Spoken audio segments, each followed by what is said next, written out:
Most people don't know what's holding them back, but you do because you listen to me, Sam, your self care guru and journal junkie. Welcome to Journal Entries, your safe place where you can tune in weekly to get tips, tricks, and journal prompts to uncover your feelings, gain clarity, and make your move. Hello, hello, hello. Welcome to today's journal entry. I hope that if you celebrated, you had a wonderful Thanksgiving. This was an interesting Thanksgiving for me in a few different ways. One being that obviously you're supposed to give thanks, and a lot of people use this day to reflect and give gratitude and share that publicly on social media.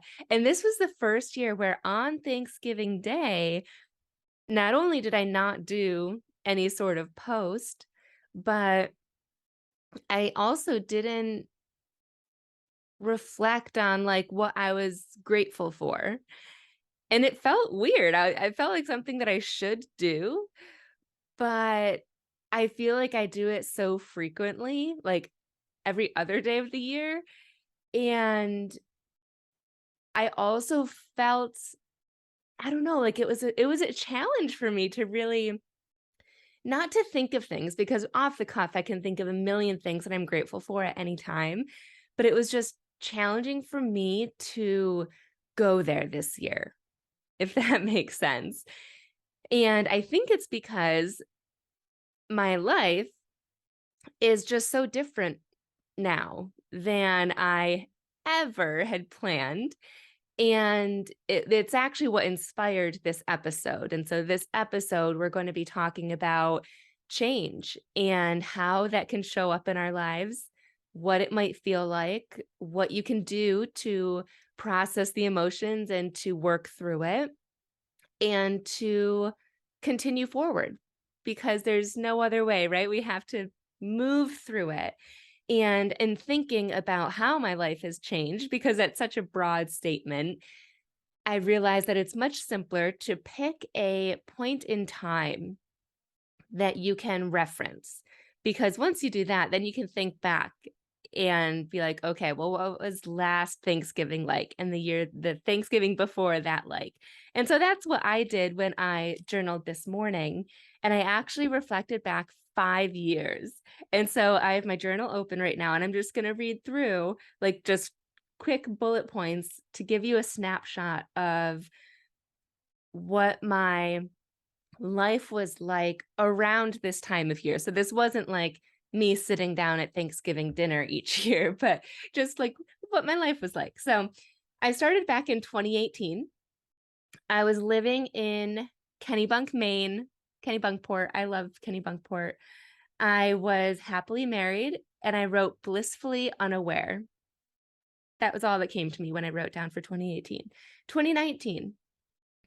And I only remember this part because Facebook Time Hop, Facebook Memories, whatever that is, popped up for me the other day, for a memory from 2019 that it was a post where I had shared that I just stumbled upon the Enneagram. I realized that I was an Enneagram 9, which is, for lack of a better term, people pleasing, and that I was trying to actively stand up for myself. And once I saw that, I was like, oh, yeah, that was one of the first times around this time of year that I took small steps to stand up for myself and to share how I was feeling. And in this particular moment, it was with a friend that had reached out. It wasn't a friend, it was like a coworker kind of that reached out and just was like checking in to see how I was doing. And I actually had been keeping in a lot of emotions. And so I opened up and I shared with her how I was feeling, and it just did not go well. So I think that I like had that experience and I became a hermit again. I was like, "Uh-oh." I did open up and she, like, got super pissed at me, but that was my first experience, and it did feel good to stand up for myself. I was still living in Maine at that time. I actually, fun fact, got pregnant, like, 3 months later. Okay, fast forward, 2020. I had Griffin. He was a newborn. He was born in October. I was living in the Outer Banks with my ex. And it was funny because when I was journaling about 2020, I felt like paralyzed, like nothing was coming to me. And when I'm journaling and nothing comes to me, I just ask myself questions to try and spur a thought or an emotion or an experience. And so in my head, I'm just like, okay, what was I feeling? What was I doing? What was the holiday like? And it just like I just couldn't put my pen to paper. And I think that that's actually how I felt at that time. Um, I also wrote down just surviving, numb, and I don't know that I would have told you that back then because I was just going through the motions, like I didn't even allow myself to go there, but looking back at myself, kind of like closing my eyes and seeing myself back then, that's what I was doing. Um, I also remember really missing my family, and I called my mom for her stuffing recipe that Thanksgiving because it's so good. The only stuffing that I like, actually. Okay, 2021, last year, Thanksgiving. This was my first holiday as well. I'm realizing now, single momming it. And I did have Griffin with me for the holiday last year. And I was just surrounded by family, and I felt loved and supported. And it was a really good holiday. 2022, this year. So Griffin was with his dad. And you know how the night before Thanksgiving is supposed to be like the biggest going out night of the year. So I went out with my sister and brother-in-law, and it was great. We went to a local brewery, grabbed a couple beers, we came back, and when I got back to my place, I walked into Griffin's room. Like, I didn't mean to. It just it was weird. I just did, I guess. So I walked into Griffin's room and I sat on the floor looking at his crib. And it was such an interesting experience because his crib was obviously empty because he wasn't here. And I had this huge lump in my throat of sadness that he wasn't here, but also that my life is what it is. Like the reality that not just that he's not here, but the fact that my life is one where my son isn't with me every holiday, where I am divorced. Like I don't think anyone signs up for life, for marriage thinking, yeah, I might get divorced someday and it'll be okay. So the reality set in and I had this huge lump in my throat. And when I feel that these days, I allow myself to express it and to cry, but I couldn't cry. And I think it was because at the same time that I was feeling sadness and loss and grief, even, I was equally excited for the future and proud of myself for making this change. Like, it was the hardest decision of my life to leave my marriage, but it was also the best decision. And I am feeling empowered. And so it was the most bittersweet moment. And at that same time, when thinking about 2022 Thanksgiving, I did feel loved and supported, but in a different way, like on my own, if that makes sense. So it was a really interesting year.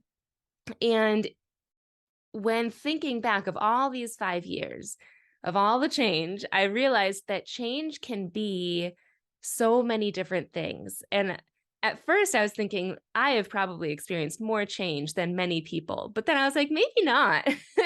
So much has happened for so many people. So some of you out there listening might have experienced way more than me, or less in terms of um like physical change, right? So change can be physical. I, in the last 5 years, was living in Maine, and then I moved to the Outer Banks, and then I moved to New York State.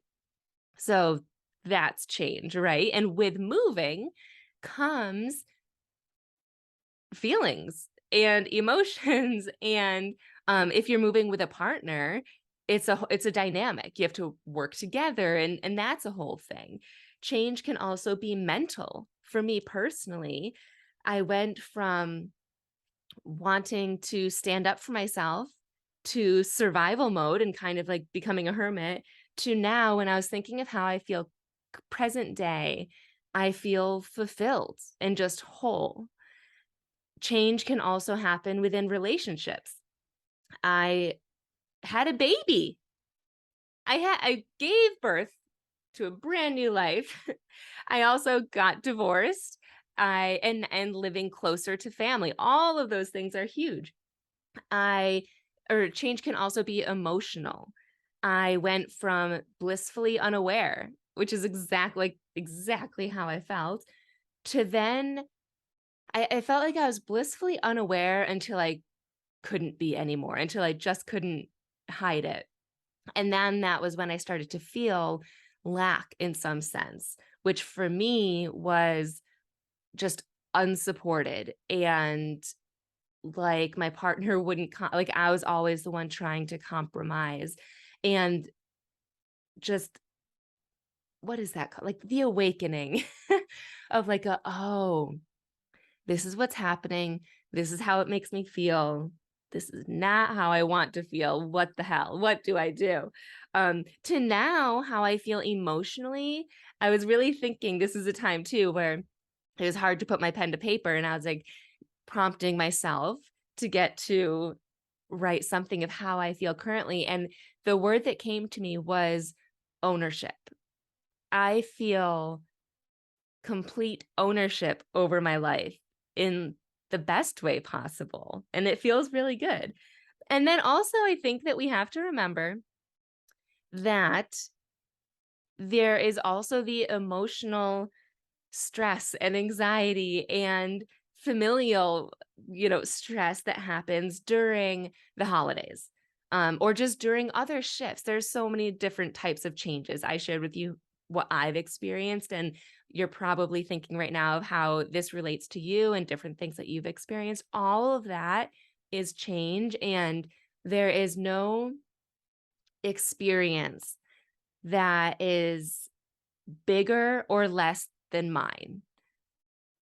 I used to be the person that would say, I would justify my emotions and say, it could be much worse though. So it's not that big of a deal. And I see all the time on Instagram posts now that, like, no, like, I can still feel that way. And so no matter what type of change you've experienced, you can feel how you feel and or felt in that situation. Don't compare, try not to compare your change in situation to mine or to somebody else's that you've been watching or that you know. Now, here is the part that most of you probably want to know, which is how to work through it, right? Like, it's easy to spot change, to feel the change, but then it's super easy to sit in that and just to not really work through it, and then it builds up.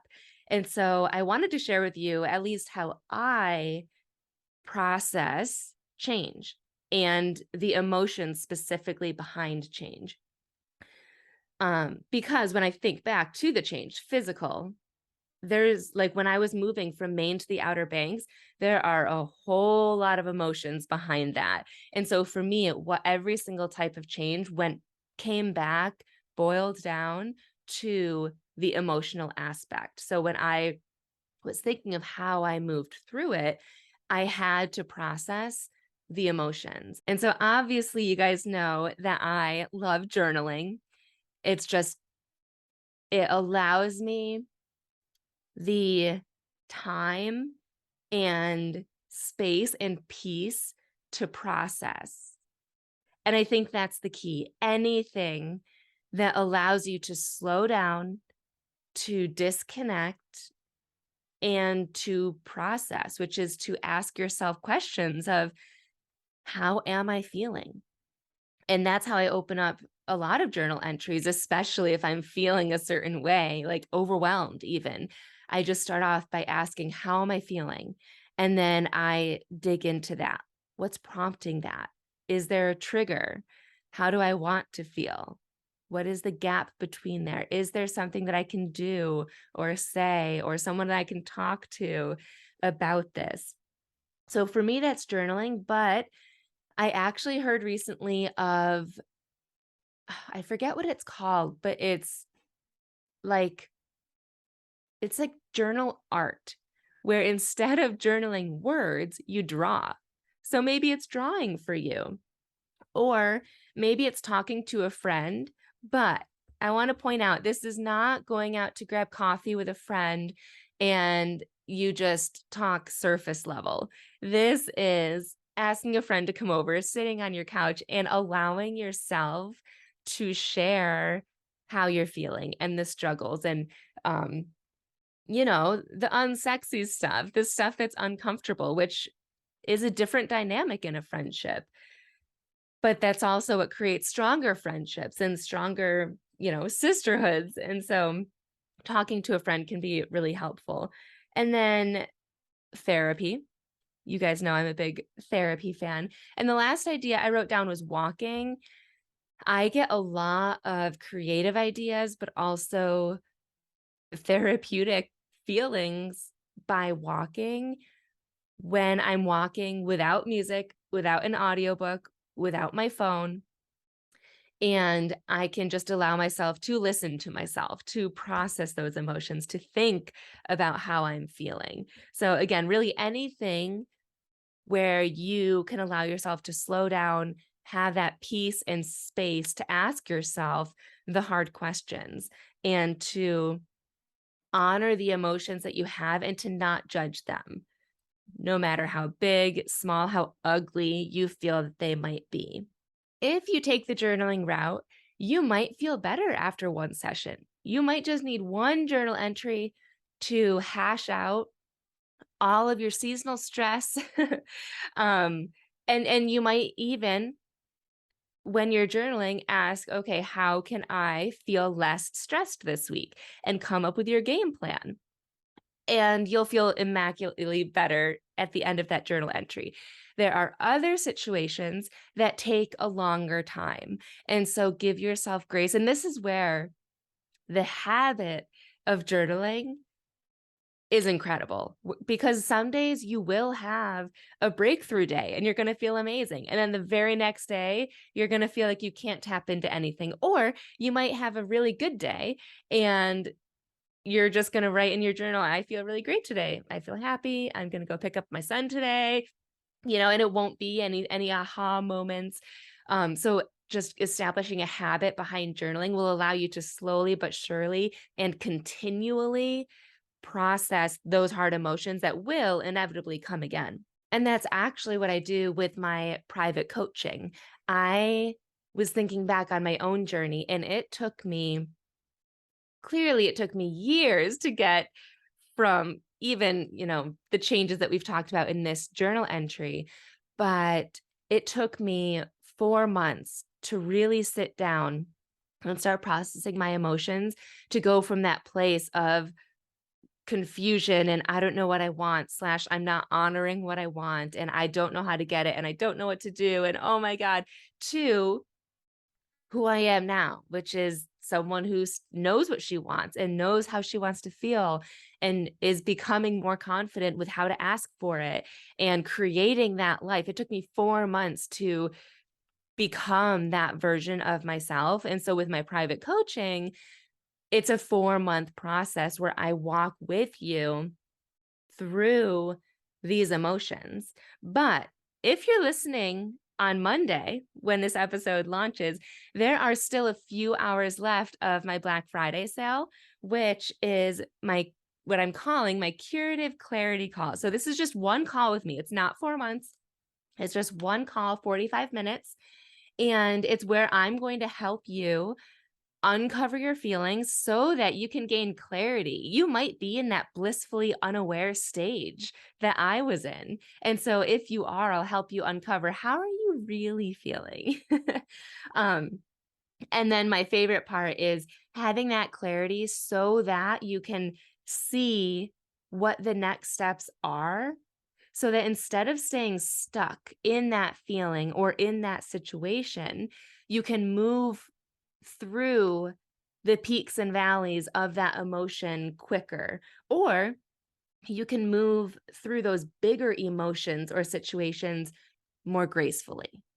Like I said, there are some things where you can process through a couple journal entries. There are some things that will take months or years to process. And so having a journaling practice for me has allowed me to become so emotionally aware that I feel like I am more graceful in dealing with people and, like, what's the word? Understanding my emotions? I don't think that's what I mean. I mean, like, controlling my emotions when certain people try and trigger me. And, you know, it just feels like a much more graceful version of myself with the chaos that's still swirling around me. So anyways, if that's something that you're interested in, you can go to samanthapenkoff.com/Black-Friday. I'll also put that in the show notes for you to click on.